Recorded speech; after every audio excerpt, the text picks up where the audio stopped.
Bonjour tout le monde, bienvenue dans la suite de l'aventure du DP4 et PC11 où nous avions tenté, en fait, au fil de l'eau avec ChatGPT, de faire analyser des pièces graphiques afin de produire des choses intéressantes et satisfaisantes pour nous faire gagner du temps.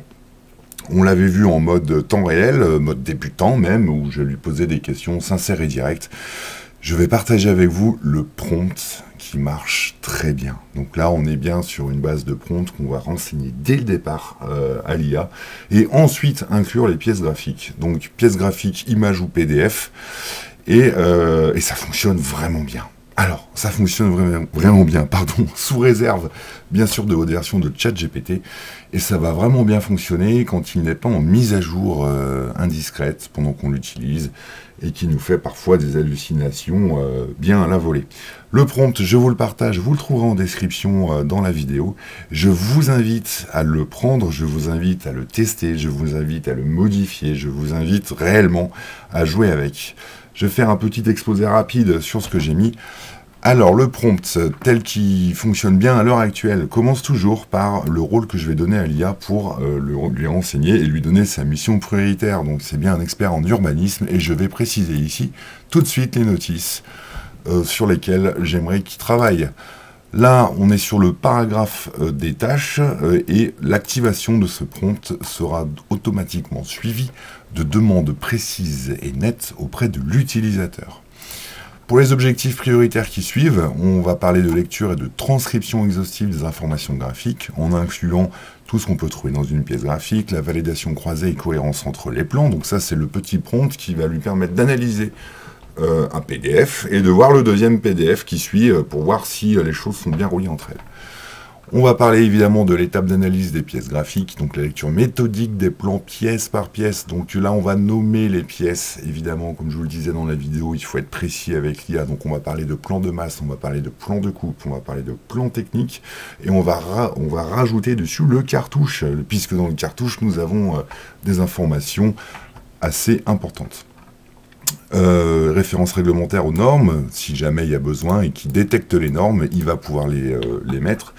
On va arriver à un autre point très important du prompt, qui est l'identification des éléments graphiques clés. Donc ça veut dire bien lire et interpréter toutes les cotations visibles. Donc c'est encore une fois une surcouche de prompt qui va le forcer à revenir sur son analyse et réellement décrypter ce qu'il voit en cas de retoc, si jamais il y avait quelque chose qui ne se passait pas bien lors de l'analyse.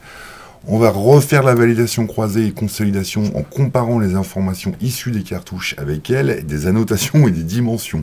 Donc, on lui dit d'analyser les pièces entre elles pour une raison de graphique, et on va lui demander aussi de faire une analyse entre le cartouche et les pièces qu'il a identifiées. Ça, c'est très important. Donc, on vient bien sur un cycle de redondance, en fait, au niveau de l'IA. Et en fait, cette consigne écrite va le forcer à chaque fois à revenir sur ses pas, à prendre de l'avance, voire même, du coup, d'interagir directement avec nous si jamais il oublie quelque chose. On va lui spécifier aussi qu'il est en charge de la production de la notice urbaine. Pour ce cas-là, il va aller chercher le contexte du projet, la description technique des travaux, l'impact sur l'environnement urbain et la conformité réglementaire. On va lui indiquer aussi des précautions supplémentaires. On revient sur des précautions natives telles que l'analyse du cartouche, vérifier les éventuelles mentions de révision ou de mise à jour, parce que si entre-temps on remet le PDF mais qu'on a fait une modification, on va lui demander de relire et de retranscrire en fait ce qu'il a vu de modifié. Et surtout, on va lui demander de limiter les interprétations, donc ne pas deviner les valeurs ou annotations absentes et se limiter strictement aux données visibles. Pour l'interaction initiale, on va lui rappeler fortement que dès l'activation du prompt, copier-coller dans votre chat, et bien dès le départ, il va nous dire, allez, fournis-nous les pièces graphiques nécessaires, images ou PDF, et une fois les informations reçues, on ne perd pas de temps, on y va, on analyse à partir du prompt qui a été posé avant. On va terminer avec un exemple d'instruction d'analyse. Alors, j'ai rajouté ce prompt-là parce que entre le mode débutant, où je ne connais pas bien le vocabulaire du BTP, et je vais lui donner des pièces graphiques analysées, et des professionnels qui ont déjà la maîtrise du vocabulaire technique, eh bien, il était important que je lui montre des exemples de questions et de phrases pour qu'il puisse, lui, en relisant les pièces graphiques, comprendre le vocabulaire, en fait, du professionnel. Voilà. Et à la fin, je vais un petit peu le forcer, lui faire un petit clin d'œil, notamment sur les résultats attendus. Et évidemment, je veux une notice complète, détaillée et conforme aux exigences administratives, intégrant toutes les informations disponibles dans les pièces graphiques, y compris celles des cartouches et des cotations spécifiques, tout en prenant en compte la nature des travaux précisés par l'utilisateur. Voilà.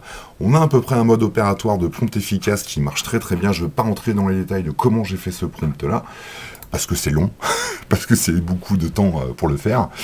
Sachez que ça marche super bien. Alors, petit aparté sur la vidéo qu'on avait fait la dernière fois, j'ai remarqué que les images que j'avais partagées sur les pièces graphiques étaient de pas très bonne qualité. Je les ai réouvertes après avec la visionneuse Windows, je zoomais sur les cotations et effectivement, on avait de la pixelisation au niveau des données.